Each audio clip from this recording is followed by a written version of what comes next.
Uylanish qarori qanaqa bo'lgan? Oson bo'lganmi? Ko'p san'atkorlar uylanishi qiyin bo'lar-ku. 2015-yil to'yildi bo'lgan. Manga qolsa haliyam bo'ydoq yurgan bo'lardim. Onam rahmatli. O'sha ko'p anaqa qilardilar. Shu ko'ngil sezadi ishkilaydi endi odamni. Ko'zimni tirikligida uylandirdilar. Shu onam qistovlari bilan 30 da uylanganman. 30 yosh bo'lgansiz. Endi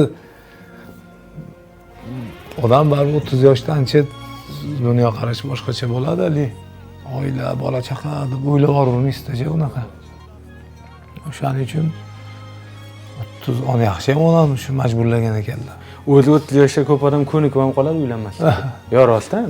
Qancha yosh katta bo'lsa, tanlov nimasi katta bo'lib ketaveradi. Men ham lekin ancha tanlaganman lekin. 2 yil umrim ketgan. 27 yoshdan boshlangan. Onam rahmatli. Juda ko'p anaqa qilardilar. Har kuni pashti qachon uylanasan, ko'z yosh.